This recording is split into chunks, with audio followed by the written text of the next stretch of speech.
बच्चों, मेरे साथ रहो, तुम इधर उधर मत जाओ, वरना वो शिकारी फिर आ जाएगा और हमारा शिकार कर लेगा। माँ, हम यहीं हैं एक साथ। आप जब तक हमारे साथ हैं, हमारा कोई कुछ नहीं बिगाड़ सकता। नहीं बच्चों, अब मैं बूढ़ी हो चुकी हूँ और साथ ही जख्मी भी, इसलिए अब मैं तुम्हारी पहले जैसी हिफाजत नहीं कर सकती। क्या पता कब वो शिकारी मेरा शिकार कर ले और तुम लोग अकेले रह जाओ। इसलिए मैं कहती हूँ तुम सब एक साथ मेरे पास रहो।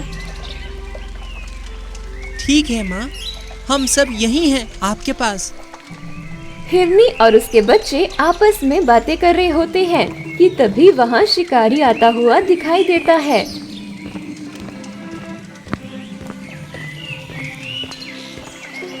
देखो माँ, वो शिकारी फिर आ गया है।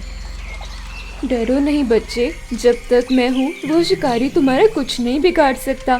ऐसा करो, तुम लोग जल्दी से यहाँ से भाग जाओ और उस पेड़ के पीछे जाकर छुप जाओ। तब तक मैं शिकारी का ध्यान बटाती हूँ।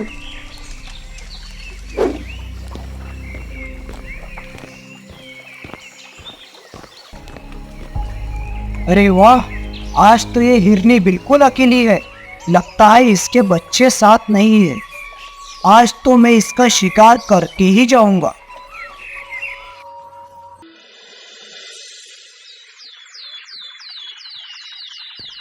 इस शिकारी आदमी का नाम कुशाल है, जो जानवरों का शिकार करता है।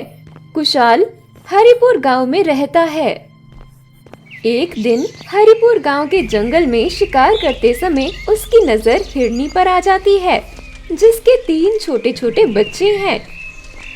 कुशाल इस हिरनी का शिकार करने रोज जंगल जाता है, मगर वह किसी न किसी दूसरे शिकार के चक्कर में उस हिरनी का शिकार नहीं कर पाता। परंतु ये शिकारी हिरनी को रोज पत्थर मारता, जिसके कारण हिरनी दिन ब दिन जख्मी और कमजोर होती जा रही थी।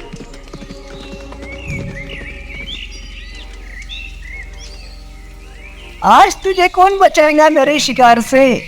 आज तो तू बिल्कुल अकेली है। तेरे बच्चे भी तेरे साथ नहीं है। आज तो मैं तेरा शिकार करूंगा। कुशाल जैसे ही हिरनी का शिकार करने के लिए हथियार निकालता है, तभी उसे वहाँ पर दूसरा हिरण दिखाई देता है, जो कि उस हिरनी से भी ज्यादा सुंदर रहता है। कुशाल उस हिरण को देखने में खो जाता है कि तभी हिरनी ये देख वहाँ से भागकर जंगल में छुप जाती है और एक बार फिर वह उस शिकारी से बच जाती है।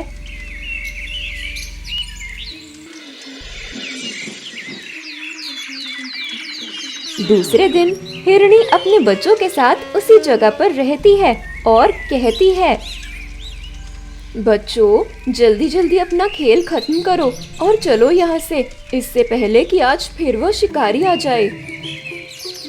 माँ, हम कब तक उस शिकारी से इसी तरह डरते रहेंगे? कभी ना कभी तो हमें उसके सामने आना ही पड़ेगा ना।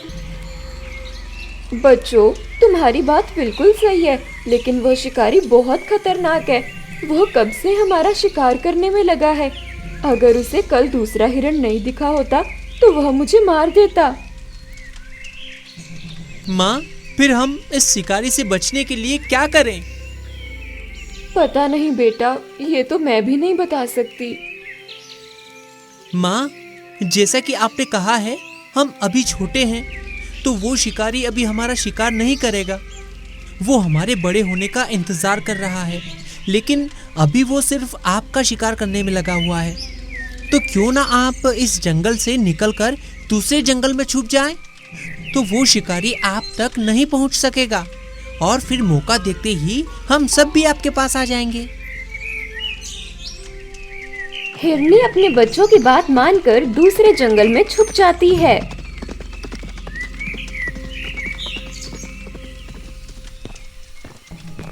दूसरे दिन हिरनी के बच्चों के मुताबिक वह शिकारी फिर उसी जगह आता है, लेकिन आज वहाँ सिर्फ हिरनी के बच्चे खेलते रहते हैं, जबकि हिरनी कुशाल को नहीं दिखाई देती। अरे, आज तुम लोग अकेले खेल रहे हो? तुम्हारी वो शातिर माँ किधर है? हमें नहीं पता माँ कहाँ है, और अब तुम यहाँ से जाओ। मैं जानता हूँ तुम चालाक बच्चों ने अपनी शातिर माँ को कहीं छुपाया हुआ है, लेकिन तुम लोग फिक्र मत करो, मैं जल्दी ही उसे ढूंढ लूंगा। ये कहते हुए कुशाल वहाँ से चला जाता है। बच्चे उसे जाते देख सुख की सांस लेते हैं और फिर वो अपनी माँ के पास चले जाते हैं। बच्चों, आ गए तुम सब। तुम लोग ठीक हो ना? उस शिकारी ने तुम्हें किसी तरह का नुकसान तो नहीं पहुंचाया? हाँ माँ, हम बिल्कुल ठीक हैं। और आज तो हमने उस शिकारी कुशाल को उल्लू बना दिया। हिरनी अपने बच्चों की बात सुनकर बहुत खुश होती है, फिर उनके साथ खेलने लगती है।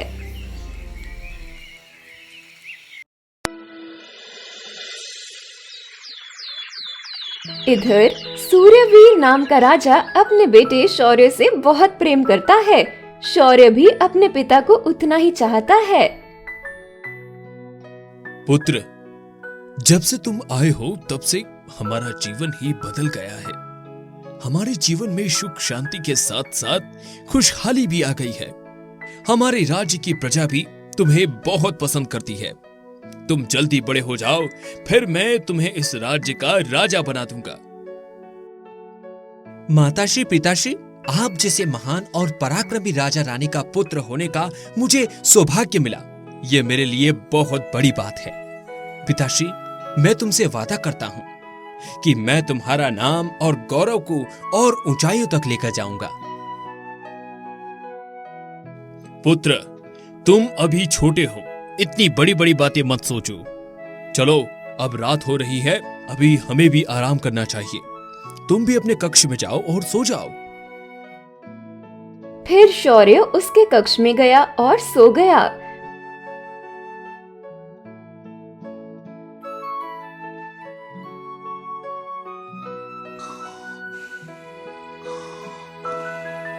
उसी रात अचानक से एक सांप महाराज सूर्यवीर के पास आ जाता है और उन्हें काट लेता है।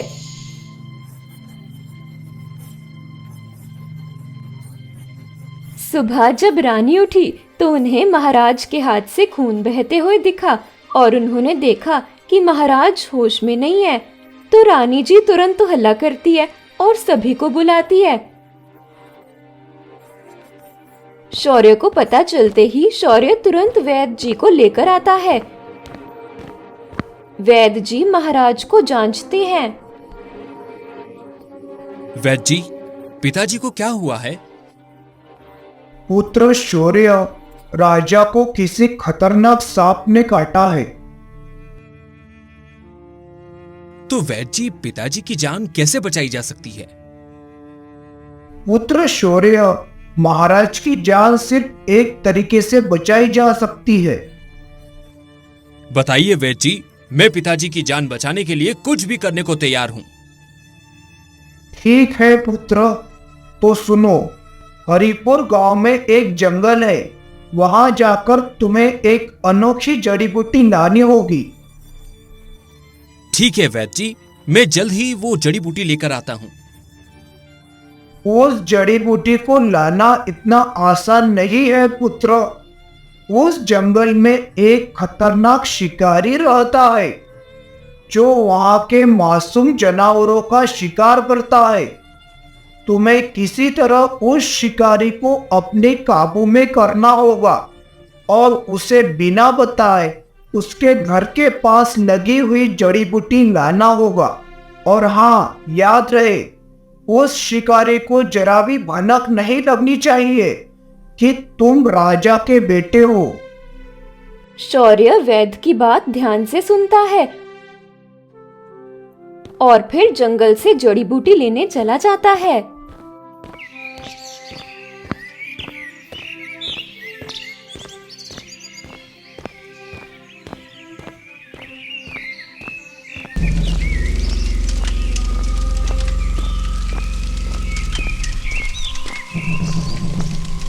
वैद्य जी के मुताबिक यही वो जंगल है जहां वो जड़ी बूटी मिलेगी, मगर कहां? शौर्य जंगल में पहुंचकर जड़ी बूटी को ढूंढने की सोच रहा था कि तभी उसे एक जानवर के चिल्लाने की आवाज आती है। छोड़ो मुझे, मैंने कहा मुझे जाने दो। शौर्य उस आवाज का पीछा करता है और करीब जाकर देखता है। छोड़ो मुझे, मैंने कहा मुझे जाने दो। इतनी आसानी से अब मैं तुमको नहीं जाने दूंगा। याद है ना तुम्हारे उस बेचारी माँ का मैंने कैसे शिकार किया था? छोड़ो इसे, तुम्हें शर्म आनी चाहिए एक मासूम जानवर का शिकार करते हुए। लड़के, कौन है तू और यहाँ क्या कर रहा है? ये मेरा जंगल है और यहाँ के जानवर मेरे हैं। मेरी मर्जी, मैं इनके साथ कुछ भी करूँ।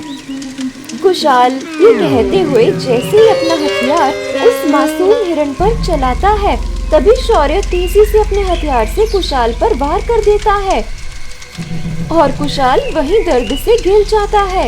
ये देख वह मासूम हिरण वहां से भाग जाता है। तुम जो कोई भी हो, यहाँ से चले जाओ, ये मेरा इलाका है। तुम्हें शर्म आनी चाहिए इन मासूम जानवरों का शिकार करते हुए। लेकिन अब तुम ऐसा नहीं कर पाओगे, क्योंकि अब मैं तुम्हें अपने साथ लेकर जाऊंगा। लेकिन उससे पहले एक जरूरी काम कर लूं। शौर्य ये कहकर उस शिकारी के घर की तरफ जाता है और चुपचाप जड़ी बूटी तोड़ लेता है। फिर शिकारी को अपने महल ले जाकर कैद कर लेता है।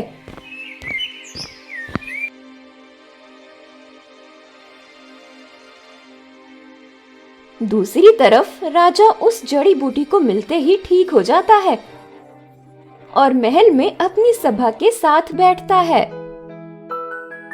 पुत्र शौर्य, मुझे गर्व है कि तुमने मेरी जान बचाई और साथ ही उन मासूम जानवरों की भी। राजा जब सभा में कुशाल को बुलाता है तो कुशाल राजा से कहता है, महाराज, आपने मुझे यहाँ कैद क्यों किया? क्योंकि तुम उन मासूम जानवरों का शिकार करते थे, इसलिए मैंने तुम्हें यहाँ कैद करवाया।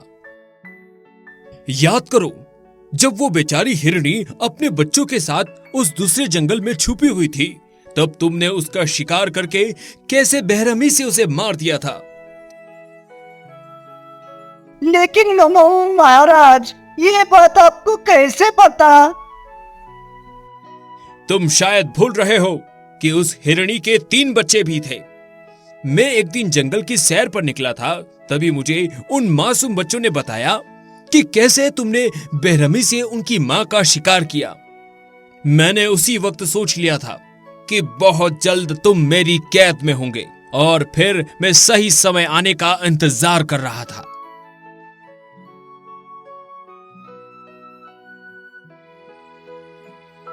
ओ, तो पिताजी ने इसलिए वैद्य जी से मुझे यहाँ भेजा था।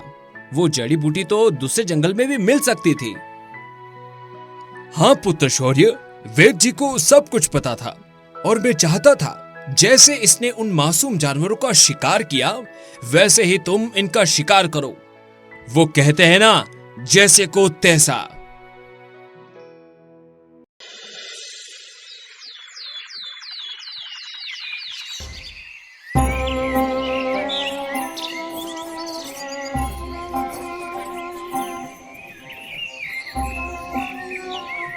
अरे गंगाराम भाई, ये हरिया कितनी मेहनत करता है, तो भी ये इतना गरीब क्यों है? हाँ शंकर भाई, हरिया मेहनत तो बहुत करता है, पर सिर्फ मेहनत करने से ही ज्यादा धन प्राप्त तो नहीं होता ना। इंसान ने कर्म के साथ साथ बुद्धि का भी उपयोग करना चाहिए। बुद्धि? मैं कुछ समझा नहीं भाई। देखो शंकर भाई, हरिया खेत में मेहनत कर कर फसल तो उगाता है, पर उस फसल को वह गांव के बाजार में ही बेचता है। यदि वह उसकी फसल शहर के बाजार में बेचने जाए तो उसे ज्यादा पैसे मिल सकते हैं। पर फिर दया तो हरिया से कम मेहनत करता है, फिर भी वो ज्यादा धनवान कैसे है? और दया उसकी फसल तो गांव के बाजार में ही बेचता है। क्योंकि दया पढ़ा लिखा और बुद्धिमान है, इसलिए वह उसके खेत में कुछ अलग करता है। बाकी सब किसान गेहूं की फसल लेते हैं, पर दया अकेले ही मक्के की फसल लेता है। बाजार में मक्का बेचने वाला दया अकेला है, इसलिए उसे उसके ज्यादा पैसे मिलते हैं और उसका मक्का जल्दी बिक भी जाता है। मैं नहीं मानता कि दया बुद्धिमान है, ये तो उसका नसीब अच्छा है जो उसके खेत में मक्के की फसल आती है और बाकियों के खेत में नहीं आती। नहीं भाई, नसीब कुछ नहीं होता। इंसान बुद्धिमान होना चाहिए, तभी वह उसके बुद्धि से कर्म करता है और जीवन में सफल होता है। नहीं, बुद्धि और कर्म कुछ नहीं है, सब कुछ नसीब का खेल है। नहीं, मैं नहीं मानता। चलो हम हमारे राजा के पास जाते हैं, उन्हीं से पूछते हैं कि नसीब, कर्म और बुद्धि में कौन श्रेष्ठ है। फिर गंगाराम और शंकर राजमहल की ओर निकल जाते हैं।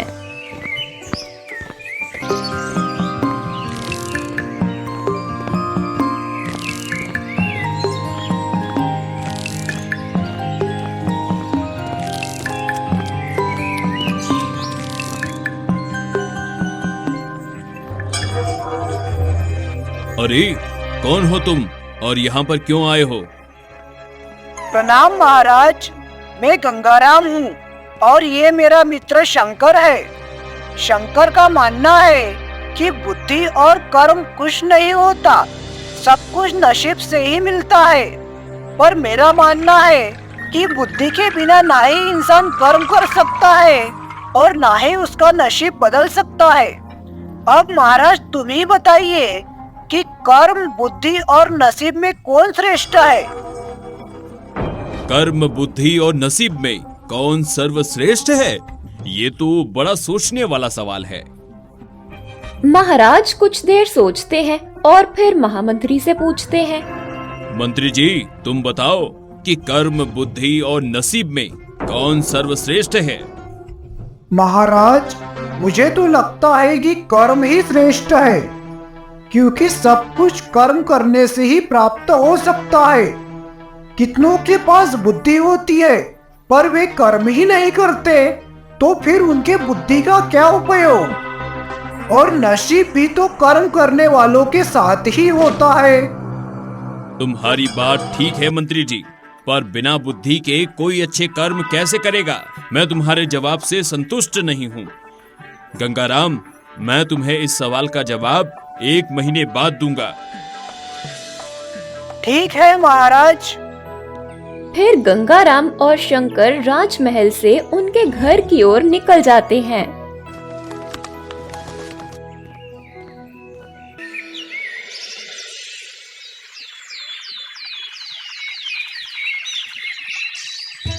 दूसरे दिन महाराज उनके गुरुदेव से मिलने जंगल की ओर निकलते हैं।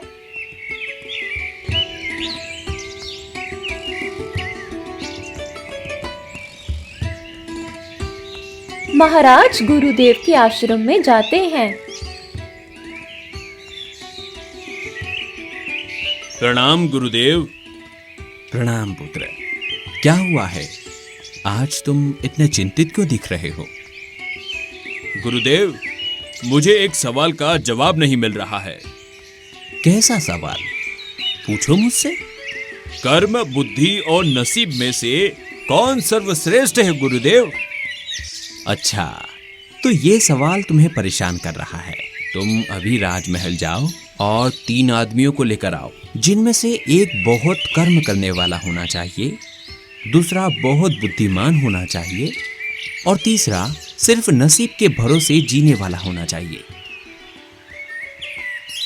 महाराज राजमहल गए और 3 आदमी को लेकर फिर गुरुदेव के पास वापस आए।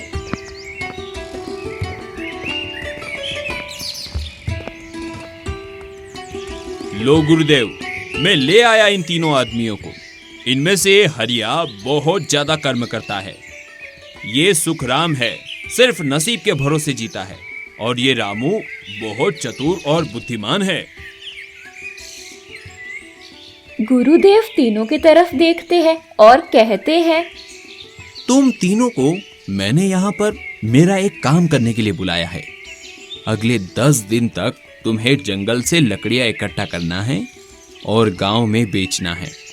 लकड़ियाँ बेचकर तुम्हारे पास जो भी धनराशि आएगी वो 10 दिन बाद तुम्हें महाराज को लाकर देनी है। जो भी सबसे ज्यादा धन लाकर देगा उसे महाराज इस राज्य का महामंत्री बना देंगे। गुरुदेव की बात सुनकर हरिया बहुत खुश हो गया और वह भागते हुए घर गया।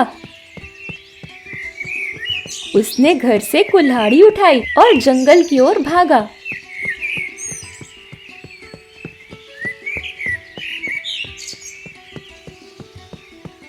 मैं ही महामंत्री बनूंगा। मैं आज बहुत सारी लकड़ियां काटूंगा और उन्हें बेचकर बहुत सारा धन कमाऊंगा। ऐसा सोचकर हरिया लकड़ियां काटने लगता है।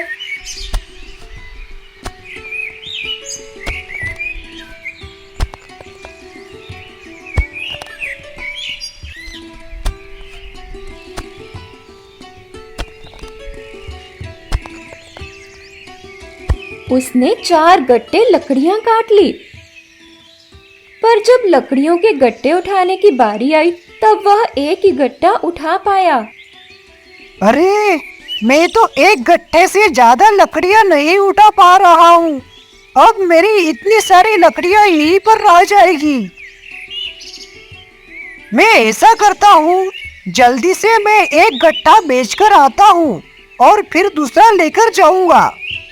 ऐसा सोचकर हरिया लकड़ियां बेचने गांव की ओर निकल गया।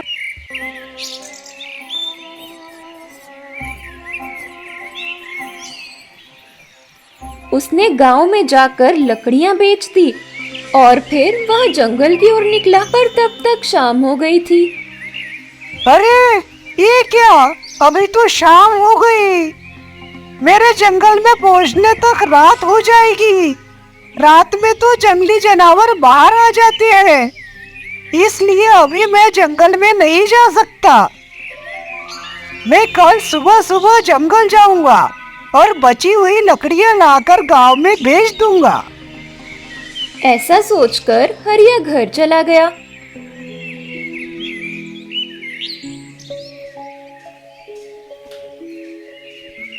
फिर दूसरे दिन सुबह हरिया फिर से जंगल गया, पर उसने देखा कि उसकी लकड़ियां वहां पर थी ही नहीं। अरे, ये क्या? मेरी लकड़ियां कहाँ गई? कल मैंने इतनी मेहनत से इतनी सारी लकड़ियां काटी थी, पर फिर भी मैं एक गट्टे का ही धन कमा पाया। फिर हरिया उदास होकर फिर से लकड़ियां काटने लगा। आज भी उसने बहुत सारी लकड़ियां काटी, पर आज भी वह एक गट्टा ही लकड़ियां बेचने ले जा पाया। इसी तरह 10 दिन बीत गए और 10 दिनों में हरिया ने सिर्फ 10 गट्टे लकड़ियां बेची। उधर सुखराम भी जंगल में खुद का नसीब अपनाने निकल गया था। हे भगवान, हे ऊपर वाले, मुझे इस राज्य का महामंत्री बनना है। मुझे कहीं से बहुत सारा धन मिल जाए, मुझे एक खजाना मिल जाए। मैं लकड़ियां काटकर तो नहीं बेचूंगा। मुझे पता है कि महामंत्री बनना ही मेरे नसीब में लिखा है, इसलिए मुझे बहुत सारा धन मिलेगा। ऐसा सोचकर सुखराम जंगल में इधर उधर खजाने के खोज में भटकता रहा, पर उसे कुछ नहीं मिला और 10 दिन बीत गए।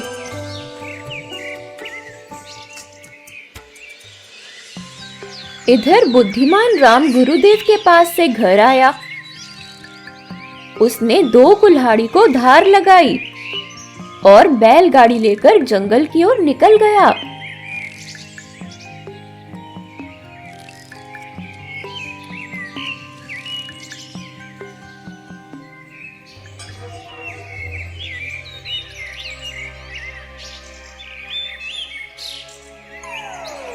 जंगल जाकर उसने सूखी लकड़ियां काटना शुरू कर दिया।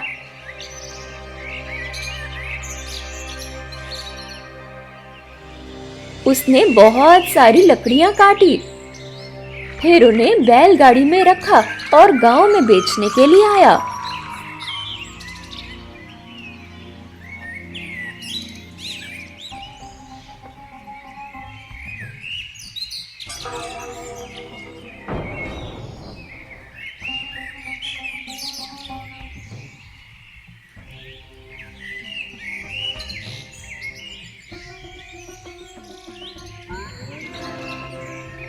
रामू ने पूरी लकड़ियां बेच दी और बहुत सारे पैसे कमाए। इसी तरह रामू ने 10 दिनों में बहुत सारी लकड़ियां बेची और सबसे ज्यादा धन कमाया। 10 दिनों बाद तीनों गुरुदेव के पास आए। तो देखा महाराज, जिसके पास बुद्धि नहीं है वो कितना भी मेहनत करेगा तो भी कुछ नहीं कर सकता। यदि हरिया ने थोड़ी सी बुद्धि लगाई होती तो रामू के जैसा बैलगाड़ी लेकर जंगल जाता तो वो कितनी सारी लकड़ियां गांव से लेकर बेच सकता था। और नसीब भी उसी का साथ देता है जो अपने बुद्धि से कर्म करता है। जैसे कि रामू ने उसकी बुद्धि लगाकर उसका कर्म किया तो उसके नसीब ने भी उसका साथ दिया। गुरुदेव, मैं बड़ी मेहनत कर कर ज्यादा लकड़ियां काटता था, पर मैं उन्हें बेचने गांव में नहीं ले जा पाता था, इसलिए मैं ज्यादा धन नहीं कमा पाया। फिर सुखराम बोलता है, गुरुदेव, मेरे नसीब में महामंत्री बनना है ही नहीं, इसलिए मुझे धन मिला ही नहीं। फिर रामू बोलता है, गुरुदेव, मैंने इतना धन कमाया है। तो देखा महाराज, जिसके पास बुद्धि नहीं है वो कितना भी मेहनत करेगा तो भी कुछ नहीं कर सकता। यदि हरिया ने थोड़ी सी बुद्धि लगाई होती तो रामू के जैसा बैलगाड़ी लेकर जंगल जाता तो वो कितनी सारी लकड़ियां गांव से लेकर बेच सकता था। और नसीब भी उसी का साथ देता है जो अपने बुद्धि से कर्म करता है। जैसे कि रामू ने उसकी बुद्धि लगाकर उसका कर्म किया तो उसके नसीब ने भी उसका साथ दिया। हाँ गुरुदेव, अब मैं समझ गया। बुद्धि के सिवाय ना ही हम अच्छा कर्म कर सकते हैं और ना ही हमारा नसीब साथ दे सकता है। बुद्धिमान व्यक्ति ही सबसे अच्छे कर्म करता है और नसीब भी उसी का साथ देता है। इसलिए बुद्धि श्रेष्ठ है। आज से मैं रामू तुम्हें मेरा महामंत्री घोषित कर रहा हूँ। फिर रामू खुशी खुशी महाराज के साथ रथ पर सवार होकर राजमहल की ओर निकल जाते हैं।